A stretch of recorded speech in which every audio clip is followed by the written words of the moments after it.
दोस्तों, जिस लड़की की इज्जत लूटी गई थी वही लड़की कलेक्टर बनकर उसके घर पहुंची। फिर जो हुआ जानकर आपके पैरों तले जमीन खिसक जाएगी। नमस्कार दोस्तों, स्वागत है आपका संजना स्टोरी चैनल पर। आज की कहानी ऐसी है जो आपके दिल को झकझोर देगी। यह सिर्फ एक लड़की की नहीं, बल्कि हर उस बेटी की कहानी है जो समाज की गंदी सोच और अपराधियों की हैवानियत का शिकार होती है। लेकिन इस कहानी की खासियत यह है कि यह कोई दुखद अंत नहीं, बल्कि एक प्रेरणादायक यात्रा है। जिस लड़की की इज्जत लूटी गई थी वही लड़की कलेक्टर बनकर लौटती है और अपने अपराधी से इस तरह बदला लेती है कि पूरा गांव सन्न रह जाता है।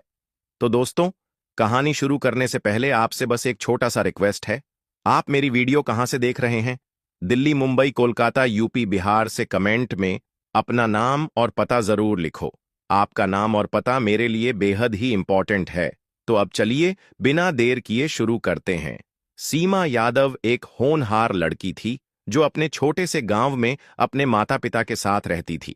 उसकी दुनिया सपनों से भरी थी। उसकी चाहत थी कि वह पढ़ लिख कर कलेक्टर बने और अपने गांव की स्थिति सुधार सके। पढ़ाई में तेज, संस्कारी और मेहनती सीमा की जिंदगी अपने लक्ष्य के इर्द गिर्द घूमती थी। उसके माता पिता भी उस पर गर्व करते थे और उसकी पढ़ाई को लेकर हमेशा सजग रहते थे। लेकिन समाज हमेशा लड़कियों की सफलता को एक खतरे की तरह देखता है। गांव के ही सरपंच का बेटा करण सिंह, जो अपनी दबंगई और अय्याशी के लिए कुख्यात था, उसकी नजरें सीमा पर काफी समय से थीं। वह अक्सर उसे घूरता, उस पर भद्दे कमेंट करता, लेकिन सीमा ने कभी इन बातों पर ध्यान नहीं दिया। उसे लगता था कि अगर वह ध्यान नहीं देगी तो करण अपनी हरकतों से बाज आ जाएगा। लेकिन ऐसा नहीं हुआ। एक दिन सीमा अपनी कोचिंग से लौट रही थी। शाम का वक्त था। चारों ओर सन्नाटा था। सड़कें सुनसान थीं और केवल पत्तों की सरसराहट सुनाई दे रही थी। अचानक कर्ण और उसके 3 दोस्त एक गाड़ी से उतरे और सीमा का रास्ता रोक लिया।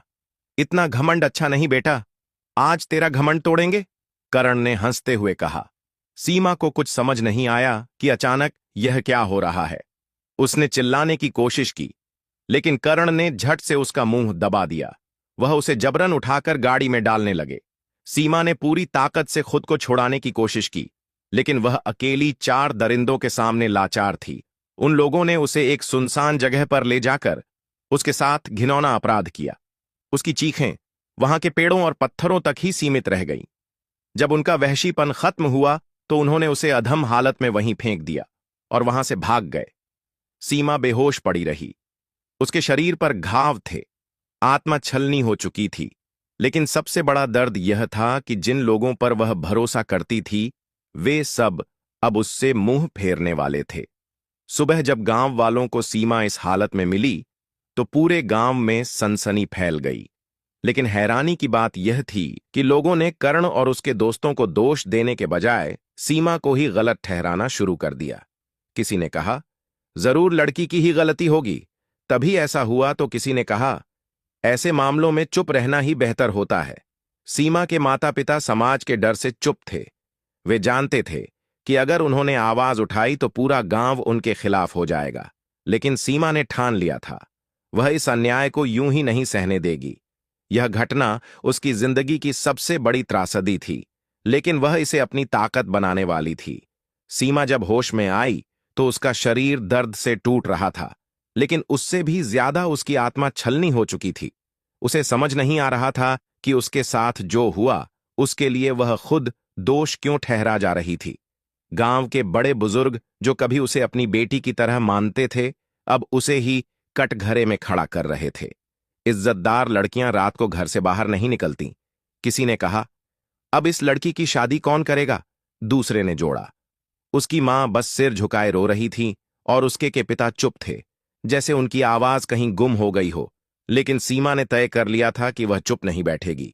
उसने अपने माता पिता से कहा, अगर आज मैं चुप रही तो कल यह दरिंदे किसी और लड़की की जिंदगी बर्बाद करेंगे। मैं इंसाफ चाहती हूं, उसकी मां ने डरते हुए कहा। बेटा, हम गरीब लोग हैं, उनके पास ताकत है, पैसा है, हमें कोई नहीं बचा सकता। लेकिन सीमा ने ठान लिया था कि वह हार नहीं मानेगी। अगले दिन सीमा पुलिस स्टेशन पहुंची। वह कांपते हाथों से रिपोर्ट लिखवाने लगी, लेकिन वहां भी उसे इंसाफ नहीं मिला। पुलिस अधिकारी ने उसकी शिकायत दर्ज करने से मना कर दिया। बेटा, यह मामला बड़े लोगों से जुड़ा है, हम कुछ नहीं कर सकते। भूल जाओ और अपनी जिंदगी आगे बढ़ाओ, सीमा ने गुस्से से कहा। अगर आपकी बेटी के साथ ऐसा होता तब भी आप यही कहते, लेकिन वहां मौजूद हर कोई चुप था। करण और उसके दो दोस्तों को जब पता चला कि सीमा पुलिस के पास गई थी, तो उन्होंने उसे और उसके परिवार को धमकियां देनी शुरू कर दी। अगर ज्यादा उछली तो तेरा और तेरे घर वालों का अंजाम भी बुरा होगा। सीमा को एहसास हो गया था कि यह लड़ाई आसान नहीं होने वाली। गांव वालों ने भी उससे दूरी बना ली। अब यह लड़की अब शकुनी हो गई है, इससे दूर रहो। औरतें फुसफुसाना को एहसास हो गया था कि अगर उसे इंसाफ चाहिए तो उसे खुद को मजबूत बनाना होगा। उसने गांव छोड़ने का फैसला किया। उसने शहर जाकर अपनी पढ़ाई जारी रखने की ठानी, क्योंकि अब वह सिर्फ अपने लिए नहीं, बल्कि उन लाखों लड़कियों के लिए लड़ रही थी जो ऐसी घटनाओं के बाद चुप रहने को मजबूर कर दी जाती हैं। यही वह मोड़ था जब एक टूटी हुई लड़की एक जिद्दी योद्धा बनने जा रही थी। गांव वालों की बातों, समाज के तानों और अपने ही अपनों के डर ने सीमा को तोड़ने की बहुत कोशिश की, लेकिन वह अब कमजोर लड़की नहीं रही थी। उसका फैसला अटल था। अब वह अपनी लड़ाई खुद लड़ेगी और इस दुनिया को दिखाएगी कि अन्याय सहना भी एक अपराध है। उसने अपने माता पिता से कहा, माँ बाबा, मैं हार नहीं मानूंगी। जब तक मैं खुद को इतना मजबूत नहीं बना लेती कि अपने साथ हुए अन्याय का बदला ले सकूं, तब तक चैन से नहीं बैठूंगी। सीमा गांव छोड़कर शहर चली गई। वहां उसके एक रिश्तेदार ने उसे सहारा दिया, लेकिन जिंदगी आसान नहीं थी। शहर में रहने के लिए पैसे चाहिए थे, पढ़ाई के लिए साधन चाहिए थे, और सबसे बढ़कर मानसिक हौसला चाहिए था। सीमा ने दिन में पढ़ाई की और रात में एक छोटी सी नौकरी पकड़ ली ताकि अपनी पढ़ाई का खर्च निकाल सके। उसने खुद से वादा किया कि अब उसकी जिंदगी का सिर्फ एक ही मकसद होगा, यूपीएससी क्लियर करके कलेक्टर बनना। वह दिन रात मेहनत करने लगी। जब दोस्त मौज मस्ती कर रहे होते, तब वह अपने कमरे में बैठकर किताबों में डूबी रहती। जब बाकी लड़कियां पार्लर और शॉपिंग में व्यस्त होती, तब सीमा लाइब्रेरी में बैठी अपनी तकदीर लिख रही थी। उसके अंदर आग थी, बदले की आग, इंसाफ की आग। एक बार जब वह कोचिंग जा रही थी, तो रास्ते में कुछ लड़कों ने फिर से भद्दे कमेंट किए। अरे देखो देखो, ये वही लड़की नहीं है जिसके साथ। इससे पहले कि वे अपनी गंदी बात पूरी करते, सीमा उनके पास गई और गुस्से से बोली, अगर एक शब्द और बोला तो तुम्हारी जगह जेल में होगी। पहली बार सीमा को अपनी शक्ति का एहसास हुआ। वह अब डरने वाली लड़की नहीं रही, बल्कि वह अपने डर का सामना करने के लिए तैयार थी। आखिरकार सालों की मेहनत के बाद वह दिन आ गया जब यूपीएससी का रिजल्ट आया। सीमा यादव ने पूरे देश में टॉप किया था। अब वह सिर्फ सीमा नहीं, बल्कि आईएएस सीमा यादव बन चुकी थी। जब उसने अपने माता पिता को यह खबर दी, तो उनकी आंखों में गर्व के आंसू थे। बेटा, तूने नाम रोशन कर दिया, उसके पिता ने कहा। लेकिन सीमा जानती थी कि उसकी असली लड़ाई अब शुरू होने वाली थी। जब उसकी पोस्टिंग उसी जिले में हुई जहां कर्ण और उसके साथी रहते थे, तो पूरा गांव सन्न रह गया। जिस लड़की को उन्होंने कमजोर समझा था, वही अब जिले की सबसे ताकतवर अफसर थी। गांव में खलबली मच गई। अब क्या होगा? लोग फुसफुसाना लगे, लेकिन सीमा को पता था कि उसे क्या करना है। अब वह अपने अपराधी के घर पहुंचने वाली थी, लेकिन इस बार पीड़िता नहीं, बल्कि कानून की सबसे बड़ी ताकत बनकर। सीमा यादव अब सिर्फ एक लड़की नहीं थी, वह जिले की कलेक्टर थी। उसके नाम की गूंज पूरे इलाके में थी। जिसने भी सुना कि जिस लड़की की इज्जत लूटी गई थी, वहीं अब इस जिले की सबसे बड़ी अफसर बन गई है। हर कोई हैरान था। जिन लोगों ने उसका मजाक उड़ाया था, वे अब डरने लगे थे, लेकिन सबसे ज्यादा खौफ करण सिंह और उसके साथियों के दिल में था, जिसे उन्होंने कुचलने की कोशिश की थी। वही अब उनका हिसाब लेने आ रही थी। सीमा को जब अपनी पहली निरीक्षण यात्रा के दौरान अपने ही गांव जाने का आदेश मिला, तो उसके चेहरे पर एक अलग ही मुस्कान थी। उसके दिल में कोई डर नहीं था, बल्कि सिर्फ एक मकसद था, इंसाफ। जब वह अपने काफिले के साथ गांव पहुंची, तो पूरा गांव जमा हो गया।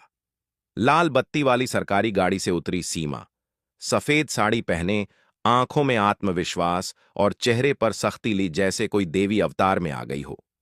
जिन लोगों ने कभी उसे तानों से दबाया था वे अब उसे हाथ जोड़कर खड़े थे, लेकिन उसकी नजरें सिर्फ एक इंसान को ढूंढ रही थीं। करण सिंह करण, जो कभी गांव का सबसे बड़ा गुंडा था, अब दरवाजे के पीछे छिपा बैठा था। कलेक्टर साहिबा आई हैं, तुम्हें बुला रही हैं।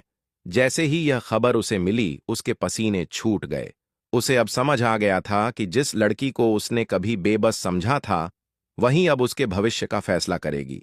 सीमा ने अपने अफसरों को आदेश दिया, करण सिंह को तुरंत गिरफ्तार किया जाए। पुलिस तुरंत उसके घर में घुसी, लेकिन करण भागने की फिराक में था। वह अपने पुराने गुंडों के साथ मिलकर गांव छोड़ने की कोशिश कर रहा था। लेकिन सीमा अब वह लड़की नहीं थी जो अन्याय सहती। वह अब खुद कानून थी। उसने पहले ही जिले के हर कोने में नाकाबंदी करवा दी थी। करण सिंह भागने की कोशिश में था कि अचानक पुलिस ने उसे धर दबोचा। जब उसे हथकड़ी पहनाई गई तो वह रो पड़ा। कलेक्टर साहिबा, मुझ पर रहम करिए, मैं आपकी माफी मांगता हूं। लेकिन सीमा के चेहरे पर कोई दया नहीं थी। उसने सिर्फ एक ही जवाब दिया, जिस दिन तुमने मेरी जिंदगी बर्बाद की थी उस दिन तुमने अपनी सजा खुद लिख ली थी। अब कानून अपना काम करेगा। पूरा गांव देख रहा था। जिस लड़की को समाज ने कमजोर समझा था वह आज अपने अपराधी को सजा दिलाने के लिए खुद आगे खड़ी थी। यह सिर्फ सीमा की जीत नहीं थी, यह उन सभी लड़कियों के लिए एक संदेश था। अगर अन्याय सगे तो लोग तुम्हें कुचल देंगे, लेकिन अगर तुम लड़ो तो दुनिया तुम्हारे सामने सिर झुकाएगी। करण सिंह को गिरफ्तार होते देख पूरा गांव सन्न था। जिस इंसान का नाम लेते हुए भी लोग डरते थे वह आज हथकड़ियों में जकड़ा हुआ था। लोग फुसफुसा रहे थे, जिसे हम कमजोर समझ रहे थे। वहीं हमारी नई कलेक्टर निकली, लेकिन सीमा के चेहरे पर कोई खुशी नहीं थी, क्योंकि उसकी असली लड़ाई अभी खत्म नहीं हुई थी। करण को थाने ले जाया गया, लेकिन सीमा जानती थी कि यह गिरफ्तारी सिर्फ एक शुरुआत थी। करण सिर्फ एक मोहरा है, लेकिन असली अपराधी वह समाज है जो बेटियों को कमजोर समझता है। उसने ठान लिया कि अब वह न केवल अपने अपराधियों को सजा दिलाएगी, बल्कि उन सभी दरिंदों के खिलाफ एक सख्त मिसाल कायम करेगी जो लड़कियों को अपनी जागीर समझते हैं। अगले ही दिन सीमा ने एक प्रेस कॉन्फ्रेंस बुलाई। कैमरे के सामने खड़ी होकर उसने कहा, 5 साल पहले मेरे साथ जो हुआ वह किसी भी लड़की के साथ हो सकता था, लेकिन मैं चुप नहीं रही। मैंने लड़ने का फैसला किया और आज मैं हर उस लड़की को बताना चाहती हूं, मत डरना। अगर तुम चुप रही तो अपराधी और ताकतवर बनेंगे, लेकिन अगर तुम आवाज उठाओगी तो पूरा सिस्टम तुम्हारा साथ देगा। इसके बाद सीमा ने एक बड़ा कदम उठाया। उसने फास्ट ट्रैक कोर्ट में इस केस की सुनवाई करवाने की अर्जी डाली। उसके प्रभाव और सख्ती के चलते केस की सुनवाई तेजी से हुई। कोर्ट में जब सीमा ने अपनी आप बीती सुनाई तो जज भी दंग रह गए। उसने सभी सबूत पेश किए, डॉक्टर की रिपोर्ट, गवाहों के बयान, और आखिरकार 5 महीने की सुनवाई के बाद करण सिंह और उसके तीनों साथियों को उम्र कैद की सजा सुनाई गई। जब कोर्ट का फैसला आया तो सीमा के माता पिता की आंखों में आंसू थे। उनकी बेटी ने न केवल खुद को इंसाफ दिलाया, बल्कि पूरे समाज को एक संदेश दिया कि बेटियां कमजोर नहीं होती, बस उन्हें अपने अधिकारों का ज्ञान होना चाहिए। लेकिन सीमा का मिशन यहीं खत्म नहीं हुआ। उसने जिले में महिलाओं की सुरक्षा के लिए कई नए कानून लागू करवाए। हर गांव में महिला सुरक्षा समिति बनाई गई, पुलिस पेट्रोलिंग बढ़ाई गई, और सबसे बड़ी बात, लड़कियों को आत्मरक्षा की ट्रेनिंग दिलाने का अभियान शुरू हुआ। आज जब लोग सीमा यादव का नाम लेते हैं तो गर्व से लेते हैं। वह सिर्फ एक कलेक्टर नहीं, बल्कि लाखों लड़कियों की प्रेरणा बन गई। जिस समाज ने उसे कभी कोसा था वही अब उसे बेटियों की रक्षक कहकर सम्मान दे रहा था। अगर अन्याय के खिलाफ लड़ने की हिम्मत हो तो कोई भी तुम्हें रोक नहीं सकता। आईएएस सीमा यादव करण सिंह और उसके साथियों को मिली उम्र कैद की सजा सिर्फ एक फैसला नहीं था। यह उन सभी दरिंदों के लिए चेतावनी थी जो सोचते थे कि लड़कियों को दबाया जा सकता है, उनकी आवाज को कुचला जा सकता है। लेकिन सीमा के लिए यह लड़ाई सिर्फ व्यक्तिगत बदला नहीं थी, यह पूरे समाज की सोच बदलने का मिशन था। जब अदालत में फैसला सुनाया गया तो पूरे जिले में सीमा यादव की बहादुरी की चर्चा होने लगी। मीडिया ने उसे भारत की शेरनी का नाम दिया, लेकिन सीमा जानती थी कि सिर्फ एक केस जीतने से समाज नहीं बदलेगा। जब तक लड़कियों को खुद अपनी सुरक्षा करने की ताकत नहीं मिलेगी, तब तक बदलाव अधूरा रहेगा। महिला सशक्तिकरण की नई शुरुआत फैसले के बाद सीमा ने एक बड़ा कदम उठाया। उसने जिले में बेटी सुरक्षा मिशन शुरू किया, जिसके तहत हर स्कूल में आत्मरक्षा सेल्फ डिफेंस की ट्रेनिंग अनिवार्य कर दी गई। हर गांव में महिला हेल्पलाइन सेंटर खोला गया, जहां लड़कियां अपनी समस्याओं की रिपोर्ट कर सकती थीं। लड़कियों को आत्मनिर्भर बनाने के लिए सरकारी स्कीम्स का लाभ दिलाने का अभियान शुरू किया गया। सीमा खुद हर गांव जाती लोगों से मिलती, लड़कियों को समझाती कि वे खुद को कमजोर ना समझे। वह अपने संघर्ष की कहानी सुनाकर बताती कि अगर मैं कलेक्टर बन सकती हूं तो तुम भी कुछ भी कर सकती हो। उसकी बातें सुनकर हजारों लड़कियों में नई रोशनी जगने लगी। करण सिंह का परिवार जब अहंकार मिट्टी में मिल गया, करण सिंह के पिता, जो कभी गांव के सबसे बड़े सरपंच थे, आज अपना चेहरा छुपाकर घूम रहे थे। गांव में कोई भी उनके घर नहीं जाता था। जिसने अपनी बेटी समान लड़की पर जुल्म किया, उसका यही अंजाम होना चाहिए। लोग कहते, एक दिन करण की मां कलेक्टर ऑफिस आई, बेटी, मुझसे बहुत बड़ी गलती हो गई, मुझे माफ कर दो। वह रोते हुए सीमा के पैरों में गिर गई, लेकिन सीमा का जवाब साफ था, माफ तो मैं कर दूं, लेकिन क्या मैं अपने जैसी हजारों लड़कियों को भूल जाऊं जो ऐसी घटनाओं का शिकार होती हैं? सीमा की सफलता जब समाज ने स्वीकार किया, बदलाव कुछ साल बाद सीमा के जिले की पहचान बदल चुकी थी। अब यह वही जगह थी जहां लड़कियां स्कूल जाने से डरती थीं, लेकिन अब यहां हर लड़की पढ़ने और आगे बढ़ने की हिम्मत रखती थी। सीमा की इस क्रांति को देखते हुए सरकार ने उसे नारी शक्ति पुरस्कार से सम्मानित किया। आज सीमा यादव सिर्फ एक नाम नहीं, बल्कि एक प्रेरणा बन चुकी थी। उसकी कहानी बताती थी कि अगर तुम्हारे साथ अन्याय हुआ है तो डरने के बजाय इतनी ताकतवर बनो कि दुनिया तुम्हारे आगे झुके। करण सिंह और उसके गुंडों को मिली उम्र कैद की सजा के बाद पूरे जिले में हलचल मच गई थी। यह सिर्फ एक अपराधी की हार नहीं थी, बल्कि उस पुरानी सोच की हार थी जो औरतों को कमजोर समझती थी। लेकिन सीमा जानती थी कि एक केस जीतने से समाज नहीं बदल सकता। जब तक हर लड़की को यह एहसास नहीं होगा कि वह अपनी सुरक्षा खुद कर सकती है, तब तक असली बदलाव नहीं आएगा। सीमा ने एक बड़ा फैसला लिया। अब वह सिर्फ कलेक्टर बनकर नहीं, बल्कि एक क्रांतिकारी बनकर काम करेगी। उसने पूरे जिले में एक नई योजना शुरू की, शक्ति मिशन, जिसमें हर गांव की लड़कियों को आत्मरक्षा की ट्रेनिंग दी जाने लगी। गांव गांव में जागरूकता अभियान। सीमा खुद हर गांव जाती लड़कियों से मिलती और उन्हें आत्मनिर्भर बनने के लिए प्रेरित करती। डर को अपने अंदर मत पालो, बल्कि इतना मजबूत बनो कि कोई भी तुम्हारी तरफ आंख उठाकर देखने से पहले 100 बार सोचे। उसकी बातें सुनकर गांव की लड़कियों में आत्मविश्वास जगने लगा। सीमा ने हर स्कूल में मार्शल आर्ट की ट्रेनिंग अनिवार्य कर दी। अब लड़कियां सिर्फ किताबों तक सीमित नहीं थीं, बल्कि उन्हें अपनी सुरक्षा करना भी सिखाया जा रहा था। जब अपराधियों के होश उड़ गए, इस अभियान का असर बहुत जल्द दिखने लगा। जिले में छेड़छाड़ और महिलाओं के खिलाफ अपराधों में भारी कमी आ गई। अब लड़कियां डरने के बजाय अपराधियों का सामना करने लगी। एक दिन जब एक लड़की से एक बदमाश ने छेड़छाड़ करने की कोशिश की, तो उसने वहीं सिखाई गई तकनीक इस्तेमाल करके गुंडे को धराशायी कर दिया। मामला पुलिस तक पहुंचा, लेकिन जब पता चला कि लड़की ने आत्मरक्षा में यह कदम उठाया था, तो पूरा गांव उसकी बहादुरी की तारीफ करने लगा। जब सीमा की आवाज पूरे देश तक पहुंची, सीमा का अभियान इतना सफल हुआ कि उसकी खबरें राष्ट्रीय स्तर पर फैलने लगी। देश भर में उसकी तारीफ होने लगी। सीमा यादव सिर्फ एक कलेक्टर नहीं, बल्कि एक क्रांति की शुरुआत करने वाली महिला बन गई है। बड़े अखबारों ने उसके संघर्ष और बदलाव की कहानी को प्रमुखता से छापा। सीमा को दिल्ली में बुलाया गया, जहां उसे नारी शक्ति सम्मान से नवाजा गया। मंच पर खड़ी सीमा ने सिर्फ एक ही बात कही, अगर एक लड़की अपने साथ हुए अन्याय के खिलाफ खड़ी हो जाए तो वह सिर्फ अपने लिए नहीं, बल्कि पूरे समाज के लिए बदलाव ला सकती है।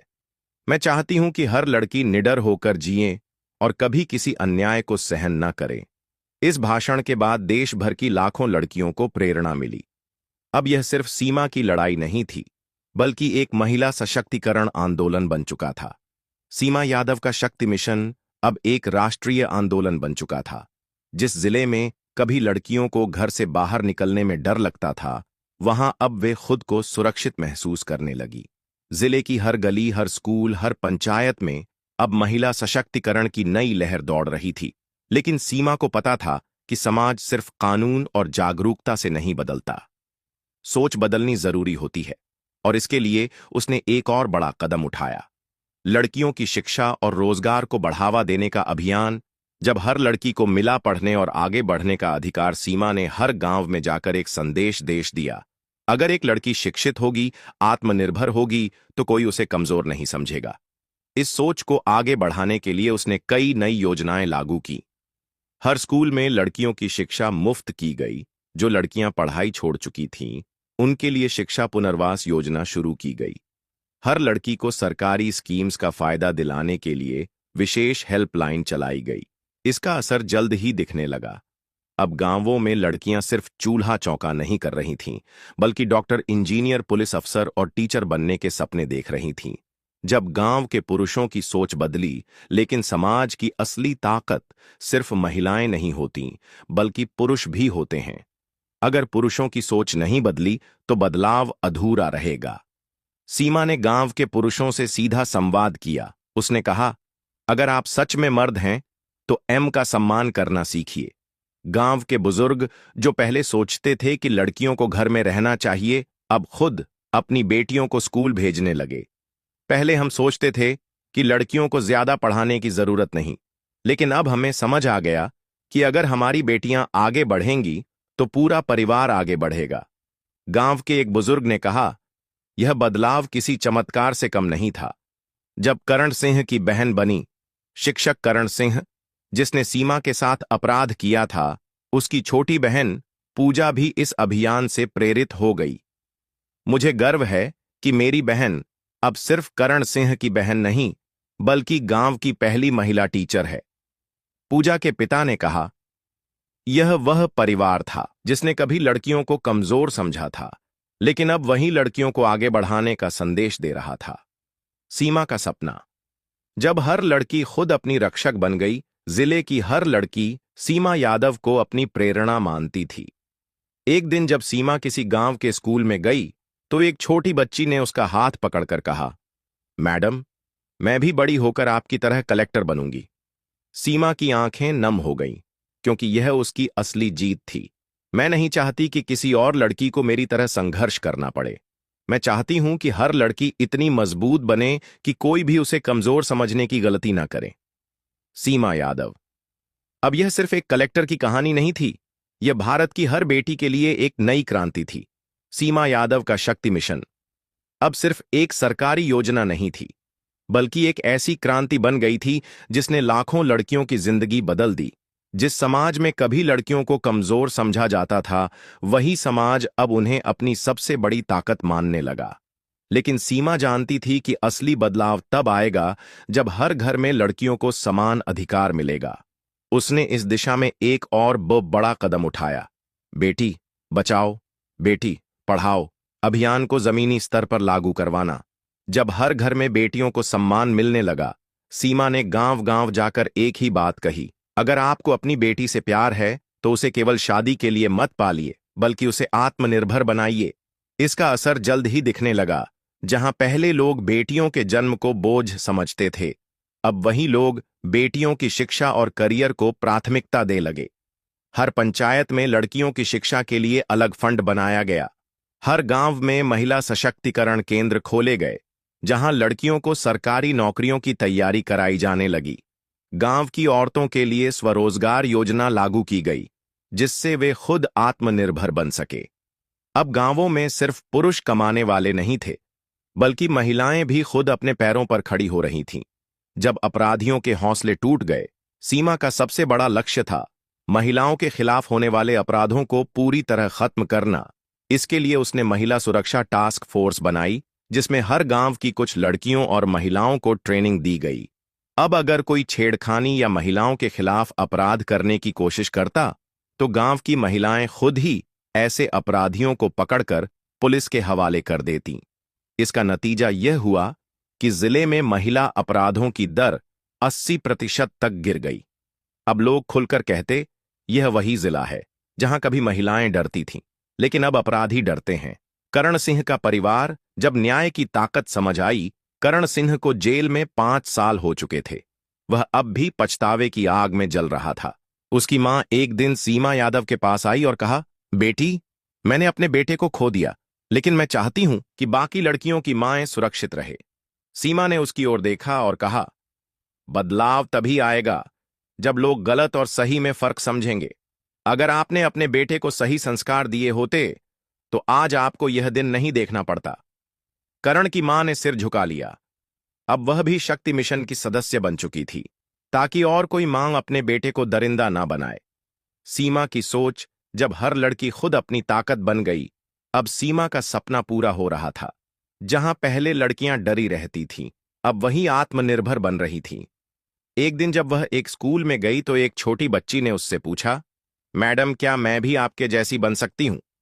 सीमा मुस्कुराई और बोली, तुम मुझसे भी बड़ी चीज बन सकती हो, अगर तुम में आत्मविश्वास है। सीमा यादव का संघर्ष, उसकी हिम्मत और उसका शक्ति मिशन अब किसी जिले या राज्य तक सीमित नहीं था। यह एक राष्ट्रीय आंदोलन बन चुका था, जिसने लाखों लड़कियों की सोच और समाज की मानसिकता बदल दी थी। आज हर घर में लड़कियों को वह अधिकार मिल रहा था जिसकी वे हकदार थीं। अब कोई लड़की कमजोर नहीं समझी जाती, बल्कि हर लड़की को उसके सपनों को पूरा करने का हक दिया जा रहा था। सीमा का सपना। जब हर लड़की अपने पैरों पर खड़ी हो गई, सीमा ने अपना मिशन पूरा कर लिया था। अब हर गांव में स्कूल थे, हर पंचायत में लड़कियों की सुरक्षा के लिए टीम थी, हर घर में बेटियों को बराबरी का दर्जा मिल रहा था। एक दिन जब सीमा एक सरकारी समारोह में मुख्य अतिथि के रूप में पहुंची, तो पूरा हॉल तालियों की गूंज से भर उठा। मंच पर खड़े होकर उसने सिर्फ एक ही बात कही, मुझे गर्व है कि मैं एक महिला हूं, लेकिन मेरा असली गर्व तब होगा जब भारत की हर लड़की को गर्व महसूस हो कि वह एक महिला है। करण सिंह, जब अपराधी को पछतावा हुआ। इस बीच जेल में बंद करण सिंह को जब सीमा के इस आंदोलन की खबर मिली, तो उसने अपने अपराध पर और ज्यादा पछतावा किया। एक दिन जेल के अफसरों ने देखा कि रोज अखबार पढ़ता और महिलाओं के सशक्तिकरण के बारे में लिखता। उसने जेल से एक पत्र लिखा, मैंने अपनी जिंदगी में जो सबसे बड़ा पाप किया वह सीमा यादव के साथ किया था, लेकिन मैं अब पूरी जिंदगी उस पाप का प्रायश्चित करना चाहता हूं। अगर कभी मौका मिले तो मैं महिलाओं की सुरक्षा के लिए काम करना चाहता हूं। जब यह पत्र सीमा के पास पहुंचा तो उसने सिर्फ एक जवाब दिया, अगर सच में तुम्हें पछतावा है तो बाकी कैदियों को सिखाओ कि वे कभी किसी महिला के खिलाफ अपराध करने की सोचे भी नहीं। सीमा की विरासत, जब उसने लाखों जिंदगियां बदली। कुछ सालों बाद सीमा को देश के सबसे बड़े नागरिक सम्मान पद्मश्री से सम्मानित किया गया। अब वह सिर्फ एक कलेक्टर नहीं थी, बल्कि एक इतिहास बन चुकी थी, जिसे आने वाली पीढ़ियां याद रखेंगी। एक दिन जब वह अपनी मां के पास बैठी तो उसकी मां ने उसका सिर सहला हुए कहा, बेटा, मैं अब चैन से मर सकती हूं, क्योंकि मेरी बेटी ने दुनिया बदल दी। सीमा की आंखों में आंसू थे, लेकिन यह आंसू खुशी के थे। अंतिम संदेश हर लड़की के लिए, अगर कभी किसी लड़की को लगे कि दुनिया उसके खिलाफ है, तो वह सीमा यादव की कहानी याद करे, क्योंकि अगर एक लड़की ठान ले तो वह पूरी दुनिया बदल सकती है।